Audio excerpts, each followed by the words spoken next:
Susu sebenarnya adalah suatu bahan makanan yang mengandung gizi yang cukup tinggi. Air susu juga merupakan bahan makanan yang paling lengkap nilai gizinya. Di antara semua bahan makanan yang ada di dunia ini, mungkin air susu lah yang terlengkap nilai gizinya.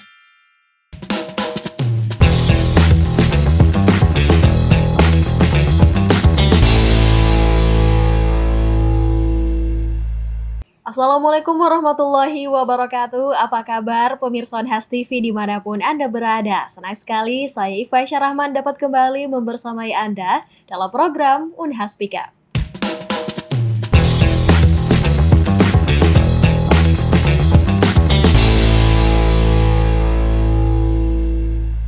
Pemirsa, pemerintah menempatkan peningkatan kualitas gizi masyarakat sebagai salah satu agenda utama dalam pembangunan nasional.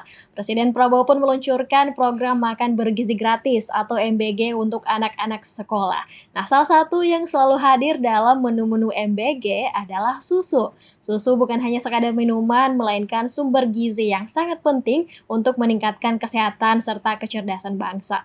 Namun ternyata pemirsa, konsumsi susu masyarakat Indonesia masih tergolong rendah, serta sebagian besar dari kebutuhan susu masyarakat Indonesia masih dipenuhi melalui impor. Nah, di tengah keterbatasan ini, Universitas Hasanuddin melalui Organic Dairy Farming Research Group melakukan riset-riset dan menghasilkan inovasi untuk meningkatkan produksi susu sapi dalam negeri agar mampu memenuhi kebutuhan masyarakat serta menjawab tantangan pemenuhan gizi nasional.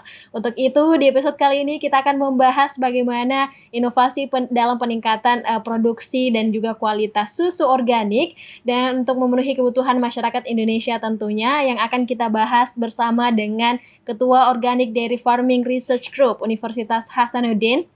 Ada Profesor Dr. Insinyur Ambo Ako MSc, Insinyur Profesional Utama. Assalamualaikum Prof. Waalaikumsalam warahmatullahi wabarakatuh. Gimana kabarnya Prof hari ini? Alhamdulillah sehat-sehat ya Prof ya. Oke, kita akan membahas tentang susu ya. Kita mungkin sudah sering mendengar dan juga sering menjumpai ini, namun mungkin belum terlalu mengetahui peran penting dari susu itu sendiri. Nah, mungkin boleh dijelaskan Prof, silahkan. Susu sebenarnya adalah suatu bahan makanan yang mengandung gizi yang cukup tinggi. Air susu juga merupakan bahan makanan yang paling lengkap nilai gizinya. Di antara semua bahan makanan yang ada di dunia ini, mungkin air susu lah yang terlengkap nilai gizinya. Ya. Kenapa? Karena semua zat-zat makanan yang dibutuhkan oleh tubuh semua terkandung pada air susu. Semua terkandung pada air susu. Sehingga bayi, ya, bayi kalau manusia, anak sapi kalau sapi, itu bisa bertumbuh dan berkembang dengan mengkonsumsi air susu saja. Air susu saja. Ya, cuma kalau semakin besar ya tidak cukup, kalau cuma susu saja. Tapi apa yang dibutuhkan oleh tubuh semua ada pada air susu. Maka itulah barangkali makanan yang diciptakan oleh Allah Subhanahu wa taala, makanan yang terlengkap gizinya di dunia ini adalah air susu. Jadi dengan kompleksnya kandungannya itu ya Prof ya. Selanjutnya air susu juga ya sangat berkaitan dengan tadi kebutuhan gizi. Kita tahu bahwa gizi yang sangat urgensinya itu susu di masyarakat karena sangat berkaitan sekali, gizi itu sangat berkaitan dengan kesehatan dan kecerdasan. Ya, itulah. Jadi kalau gizi terpenuhi, bangsa akan sehat dan cerdas. Itu yang sangat penting sekali. Itu yang sangat penting sekali. Jadi dengan mengetahui urgennya ini sehingga lahirlah kelompok penelitian yang organic dairy farming itu tersebut. Betul, sebelum lebih jauh mungkin boleh diperkenalkan dulu nih Prof. Jadi, ini di Universitas Hasanuddin ya ada apa istilahnya itu TRG ya, Thematic Research Group. Ya, maka kami ini ada salah satu di situ yang tematiknya adalah Organic Dairy Farming Research Group. Ini salah satu grup peneliti lah, grup peneliti yang ada di Fakultas Peternakan Universitas Hasanuddin yang melibatkan beberapa dosen. Dan yang terpenting juga kita melibatkan mahasiswa. Di dalam mahasiswa ini dia juga bisa membantu dalam penyelesaian studinya. Ya, kalau S1 skripsinya, kalau S2 tesisnya, kalau S2 disertasinya. Dan kami di dalam TRG kami ini kami melibatkan untuk tahun ini ada sekitar lebih 10 S1 yang terlibat. 10 Ya. orang mahasiswa Ada S1. S2 5 orang dan ada S3 2 orang. Dan ini kelebihannya TRG ini ada kebijakan rektor, ada kebijakan Pak Rektor dari pihak Universitas Hasanuddin memberikan ada jalur masuk S2 S3 dengan jalur namanya jalur TRG. Jalur TRG itu asal ada rekomendasi dari ketua TRG dan diketahui oleh dekan, maka mahasiswa tersebut bebas masuk S2 S3 dengan bebas juga uang pendaftaran. Itu kebijakan rektor untuk tahun ini. Dan tahun ini kami di grup kami ini ada 3 orang lulus S2 dengan melalui TRG dan ada 2 S3. Yang untuk semester ini. Jadi itu kelebihan daripada TRG ini kebijakan rektor. Selain dari periset atau peneliti-peneliti dari internal UNHAS, apakah ada mitra dari luar UNHAS juga nih atau luar negeri bahkan sekalian, Prof? Iya, kita libatkan. Jadi karena kami dari Miyazaki di UNHAS, kami libatkan dosen-dosen kami dulu di sana, profesor kami dalam menulis, dalam meneliti, menulis artikel.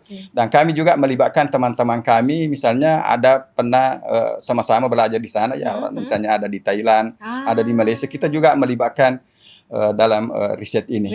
Luar biasa. Jadi cakupannya mitranya luas ya, Prof, ya, tidak hanya internal UNHAS saja. Bukan saja mahasiswa, tapi dosen-dosen teman kita belajar waktu kita di luar negeri, dan dosen-dosen kita juga di sana masih kita libatkan. Wah, luar biasa minimal minta petunjuk-petunjuknya. Iya. Oke, kembali lagi ke topik utama kita, yakni susu ya, Prof. Tadi sudah dijelaskan mengapa sih susu itu sangat penting. Nah, selanjutnya kalau kita lihat kondisi Indonesia saat ini, bagaimana sih tingkat konsumsi susu masyarakat? Apakah memang rendah ya, Prof ya? Kalau kita melihat tingkat konsumsi susu masyarakat Indonesia ya, tapi ini rata-rata ya, tidak semua orang begitu. Rata-rata cuma 20 kg per kapita per tahun. Itu rata-rata, tapi kalau mungkin banyak juga yang jauh lebih dari itu. Tapi itulah rata-ratanya ya, di mana penduduk kita cukup banyak dirata-ratakan seperti itu. Kalau melihat jumlah seperti itu sangat rendah.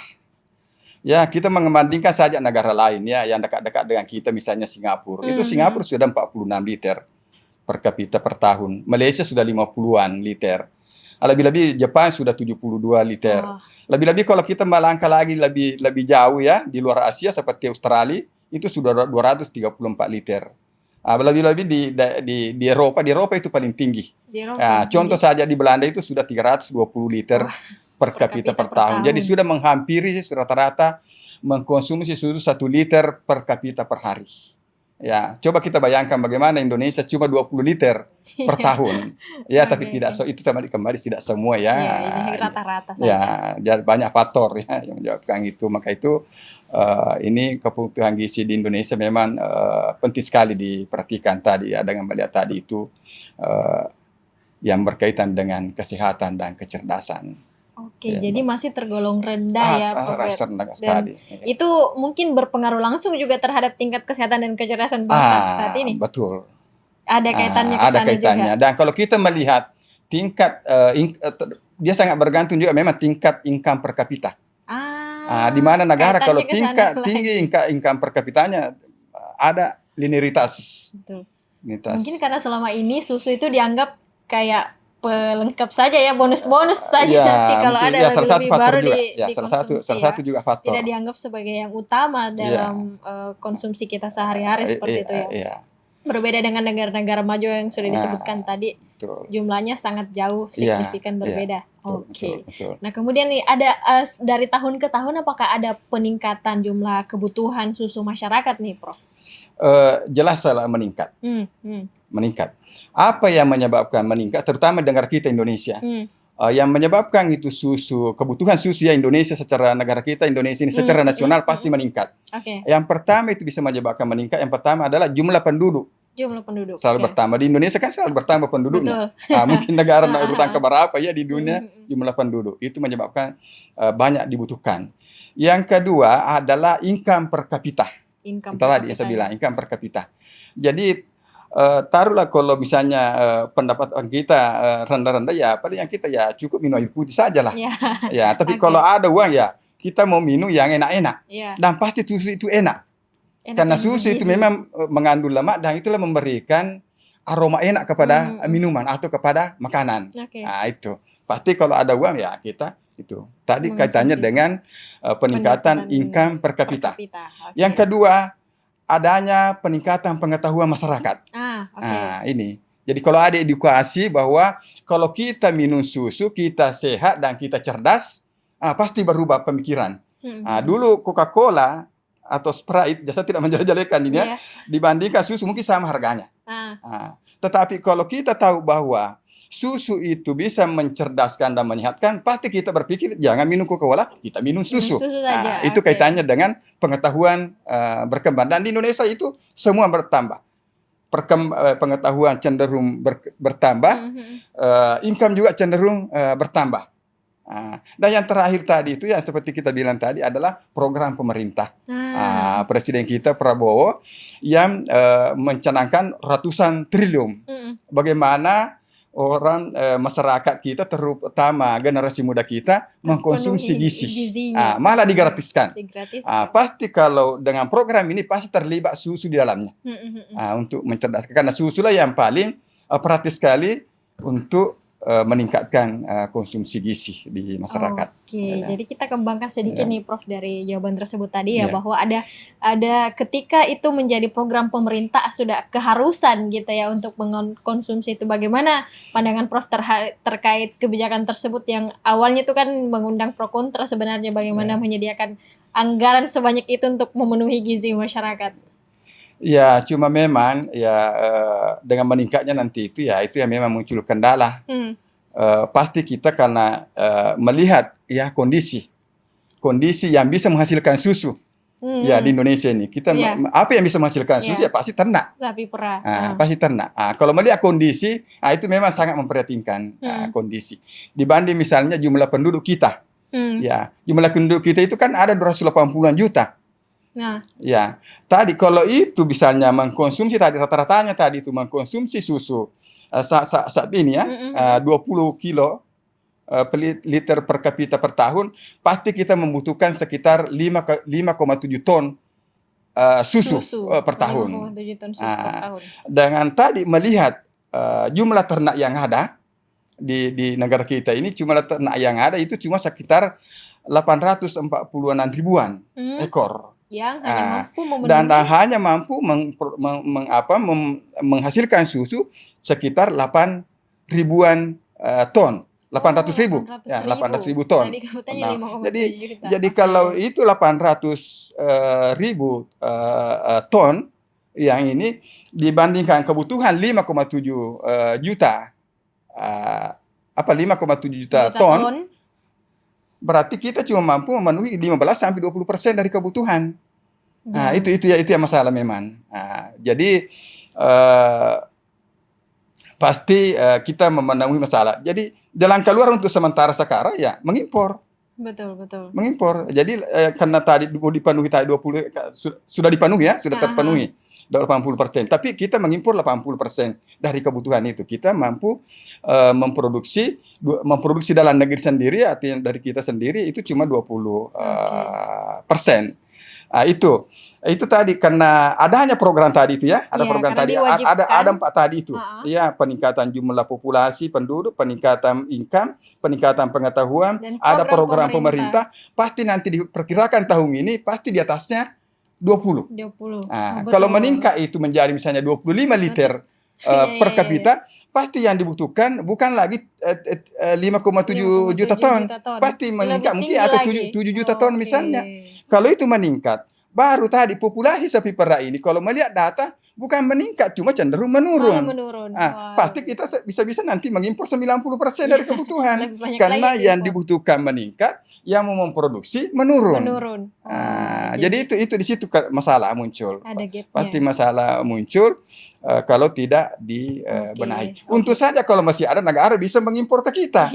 Kalau sudah negara juga tidak ada bisa mengimpor, itu bagaimana? Pasti muncul kerawanan pangan. Betul. Jadi itu upaya risiko tersebut sudah bagus ya upaya untuk mengharuskan, tapi ada tantangan ada lain tantangan, dalam hal ada di sini. tantangan yang lain. Dan itulah kami mudah-mudahan pemerintah juga memperhatikan itu, memperhatikan itu ya, bagaimana meningkatkan yang bisa memproduksi susu. Jadi sampai saat ini kita sudah tahu nih titik permasalahannya di situ tadi ya pemirsa, bahwa kebutuhan susu itu meningkat dikarenakan banyak faktor itu tadi, baik itu peningkatan populasi maupun dari program pemerintah, tetapi justru yang menyediakan susunya ini yang malah menurun gitu, sehingga kita harus mengimpor, bahkan mungkin tahun-tahun ke depan bisa lebih banyak lagi. Nah, sekarang kalau tidak dibenahi, pertanyaannya bagaimana nih cara atau upaya yang bisa kita lakukan? Nah, jangan dijawab dulu Prof, kita akan kembali setelah pesan-pesan berikut ini. Pemirsa, tetap di Unhas Speak Up.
Ya pemirsa, masih Dunhas Speak Up bersama narasumber kita Prof. Ambo Ako ya. Kita sudah mendengarkan tadi pengantar dan di mana sih titik permasalahan mengenai kebutuhan susu terhadap pemenuhan gizi. Nah, sekarang boleh nih Prof dikupas satu-satu nih. Tentu banyak yang perlu kita benahi, banyak sisi yang perlu kita perbaiki. Nah, boleh dipaparkan Prof upaya-upaya apa saja yang bisa kita lakukan untuk meningkatkan produksi susu organik itu?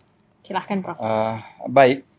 Kita tadi sudah mengemukakan bahwa masalah yang akan muncul ya, kebutuhan akan meningkat, tapi kemampuan kita memproduksi cenderung menurun.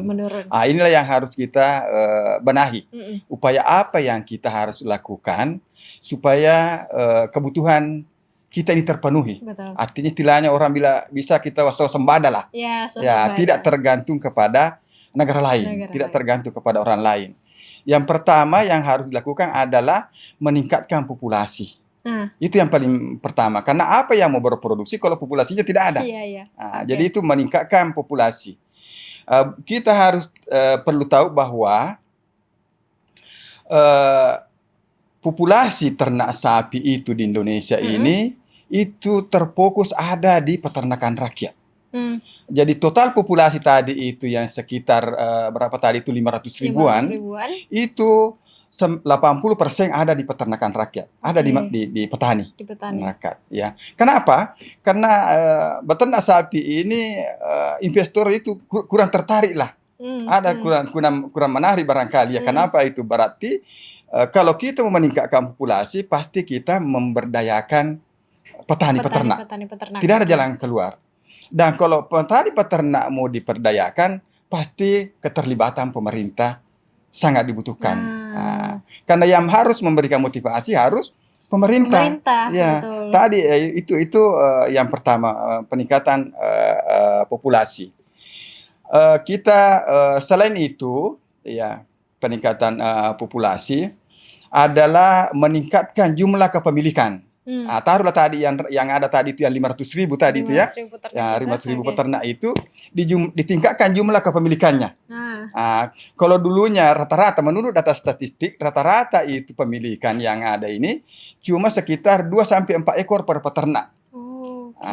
Dan secara analisis ekonomi nanti itu menguntungkan, bisa bukannya 2, 3, 4 tidak menguntungkan, nanti sangat ekonomis menjadi suatu usaha. Ini menjadi usaha dari peternakan rakyat berubah menjadi usaha peternak sapi perah kalau sudah memiliki 10 sampai 12 ekor. Minimal. Ya, okay. 10 sampai 12 ekor. Maka itulah yang harus dilakukan, bagaimana petani peternak yang ada sekarang ditingkatkan kepemilikannya. Jadi kalau meningkat kepemilikannya dari 4 menjadi 10, kan lipat 2 kali. Kalau lipat 2 kali yang memproduksi, pasti lipat 2 kali tadi 20%, bisa menjadi 40%. Kalau menjadi 40% menekan menjadi 60% impor. Itu salah satu.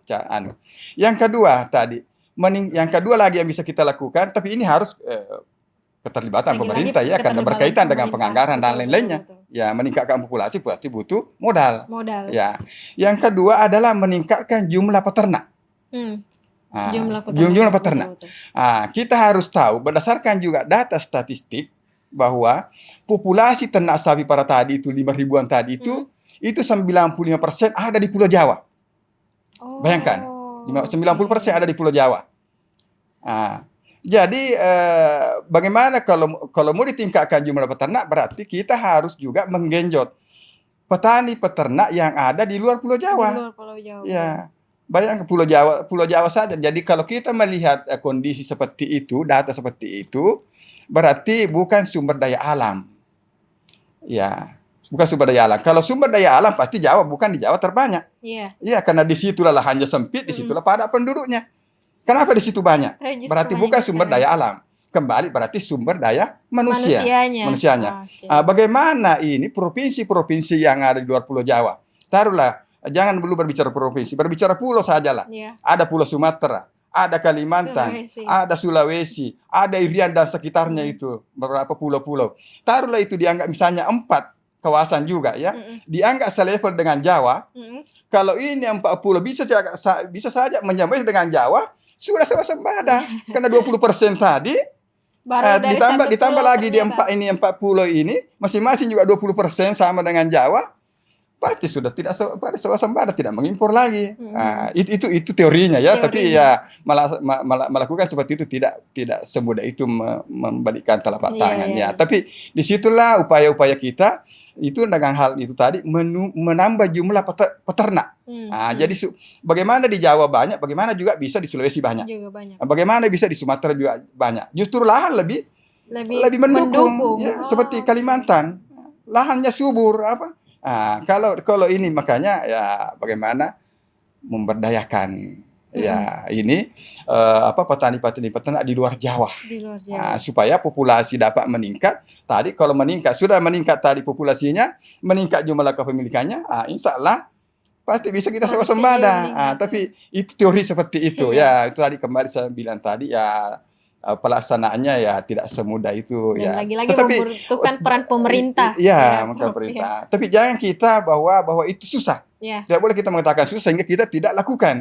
Ya kita lakukan saja. Kita harus berusaha, pemerintah, dan ini harus yang terlibat di sini adalah harus pemerintah. Betul. Karena kapan pemerintah tidak ada perhatian ke situ, begini karena sejarahnya ini sejak awal adanya namanya sapi perah di Indonesia itu sudah ratusan tahun. Populasi baru mencapai ke sekarang. Kenapa terjadi begitu? Karena tidak ada keseriusan pemerintah untuk itu. Untuk mengelola. Mudah-mudahan dengan programnya pemerintah kita memperhatikan gizi, dan mudah-mudahan memperhatikan apa yang sumbernya gizi itu. Itu ke situ. Oke. Nah, selanjutnya lagi setelah populasinya, peternaknya, ada lagi yang perlu kita tingkatkan nih, Prof? Yang perlu lagi kita tingkatkan adalah bagaimana kemampuannya dia berproduksi. Kemampuan sapi yang hari itu itu tadi kan kalau populasinya meningkat, itu pasti tambahnya. Baru kita tingkatkan lagi kemampuannya. Misalnya biasa-biasa saja seperti kalau misalnya teknologi belum diterapkan, adopsi teknologi belum diterapkan. Misalnya cuma dia mampu berproduksi 10 liter. Mhm. Kalau dengan menerapkan teknologi, dengan memperbaiki manajemen, Mhm. maka bisa kita tingkatkan misalnya dari 10 menjadi 15. Oke. Meningkat lagi, Bisa itu pasti meningkat ditingkatkan lagi. meningkat lagi 50% dari itu. Heeh, Dan kalau itu semua kita lakukan, pasti kita mengarah ke swasembada. betul. Apa yang perlu dilakukan di sapi perah untuk meningkatkan produksi? Yang pertama ada 3 hal yang berperan dalam sapi perah untuk meningkatkan Produksinya. produksi. Oke. Yang pertama itu adalah bibit.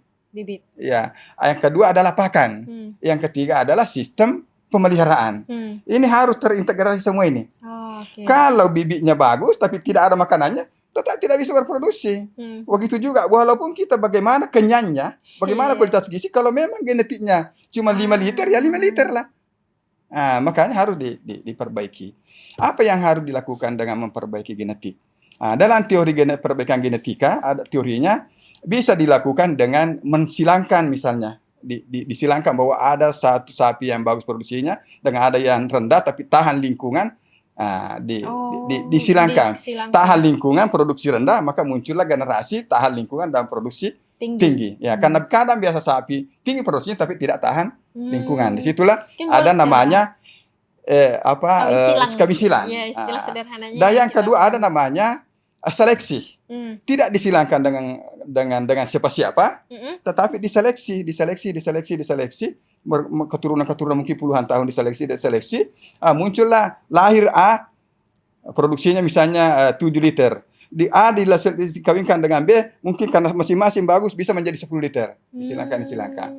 Contoh di dunia ini, persilangan yang berhasil di dunia ini adalah ada di Australia. Namanya Brahman Cross, itu sapi pedaging. Sapi pedaging. Ya. Seleksi yang berhasil juga di dunia ini yang tidak melakukan persilangan murni itu genetiknya tidak disilangkan, yang berhasil di dunia ini adalah Jepang, namanya Wagyu. Itu Wagyu tidak disilangkan disilangkan dengan siapa-siapa, genetik siapa. Itu saya diseleksi, dia akan menjadi 1 ton juga beratnya per ekor.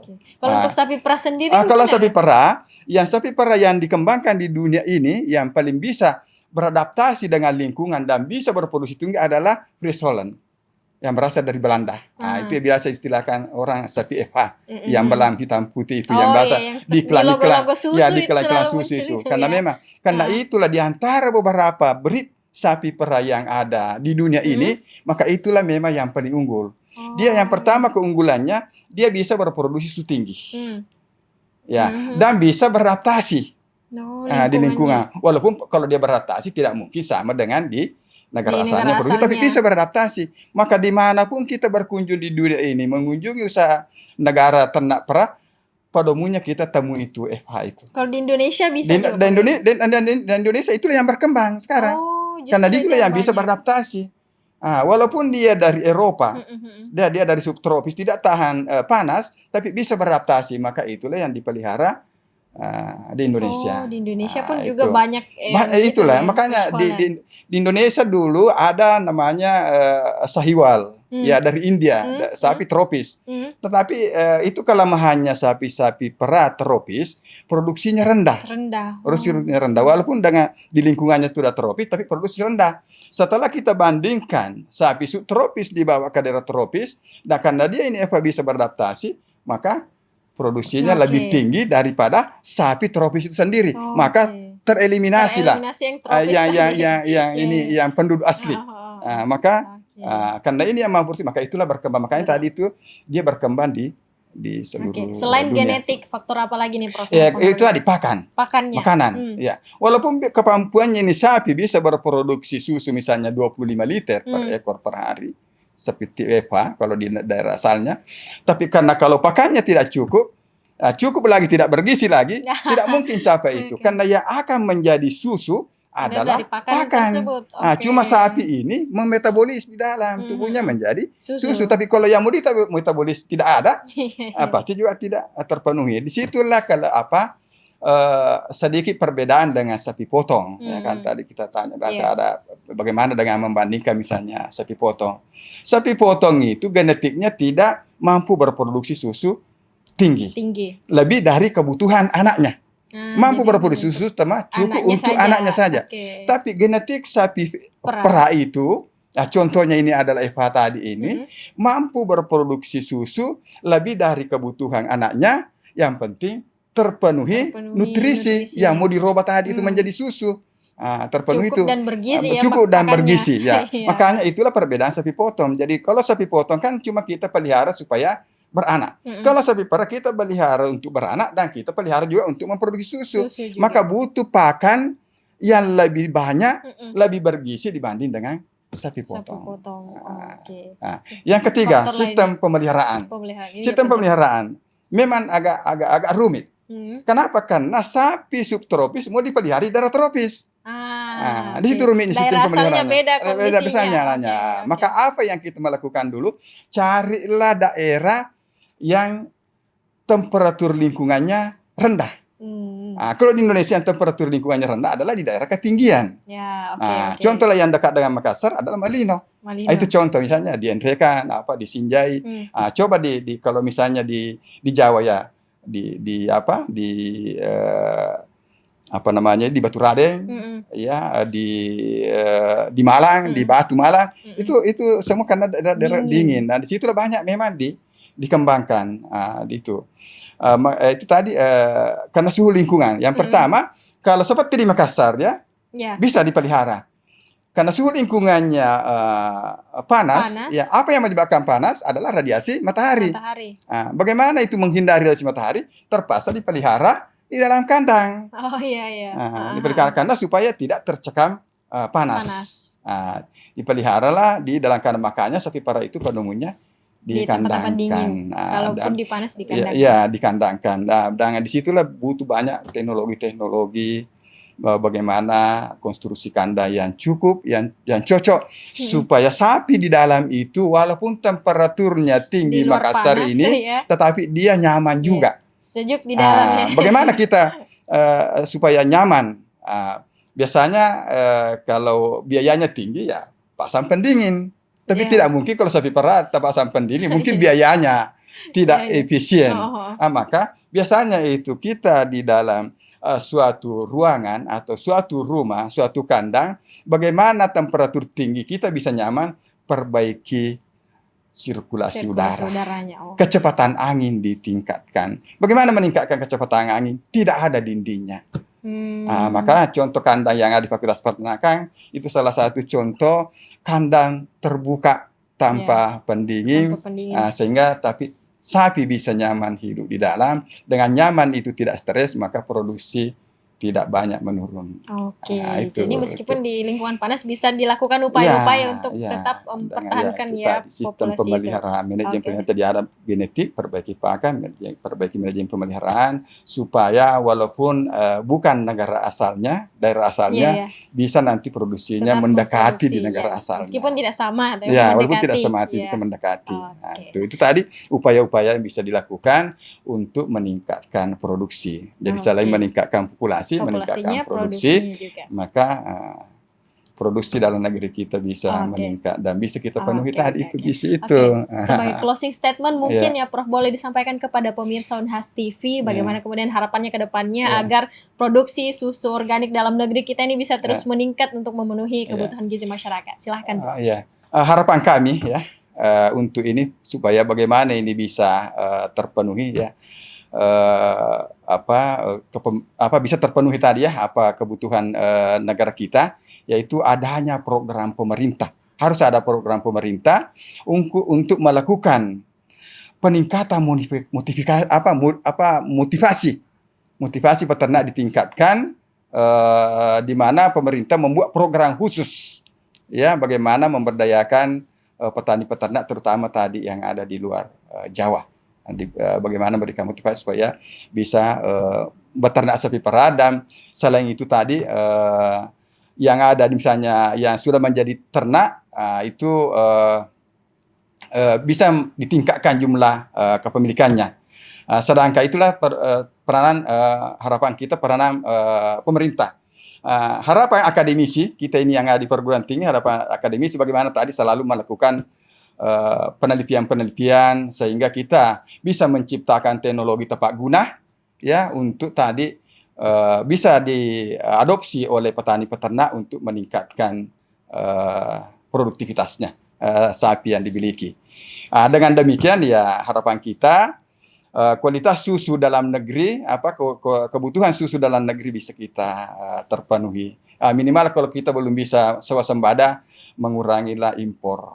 Itu barangkali harapan-harapan kita ya, bagaimana keterlibatan 3 unsur ini, pemerintah, peternak, dan akademisi untuk meningkatkan produktivitas dalam negeri sehingga kebutuhan gizi nasional bisa kita tingkatkan sehingga ya mudah-mudahan ke depan bisa kita swasembada. Wah, luar biasa sekali ya. Jadi pemirsa, diskusi kita hari ini tuh kita bisa memahami bahwa memang susu ini berperan sangat penting ya tentunya dalam kebutuhan gizi masyarakat Indonesia. Tapi itu tadi kita menghadapi berbagai tantangan dalam hal ini, tapi banyak juga upaya yang bisa kita lakukan. Oleh karena itu di sini kita butuh kolaborasi yang baik nih antara pemerintah dalam mensupport berbagai hal yang dibutuhkan, kemudian juga peternak bagaimana bisa mengadopsi inovasi-inovasi yang sudah ditemukan oleh para akademisi kita nih yang sudah menghasilkan inovasi-inovasi melalui berbagai riset tentunya. Dengan demikian dengan programnya kementeriannya kampus berdampak, pendidikan tinggi berdampak ya, Saintek Dikti berdampak gitu ya. Tentunya dengan demikian kolaborasi yang baik tersebut kita dapat memenuhi kebutuhan gizi kita secara nasional tentunya dan mencapai swasembada yang disampaikan oleh Prof tadi. Terima kasih banyak Prof atas diskusinya pada kesempatan ini. Terima kasih banyak juga kepada pemirsa Unas TV yang senantiasa menyaksikan Unas Speak Up. Ikuti terus Unas TV untuk mengakses program-program menarik lainnya. Saya Fasya Rahman, mewakili kru yang bertugas pamit undur diri dan sampai jumpa. Wassalamualaikum warahmatullahi wabarakatuh. Waalaikumsalam warahmatullahi wabarakatuh.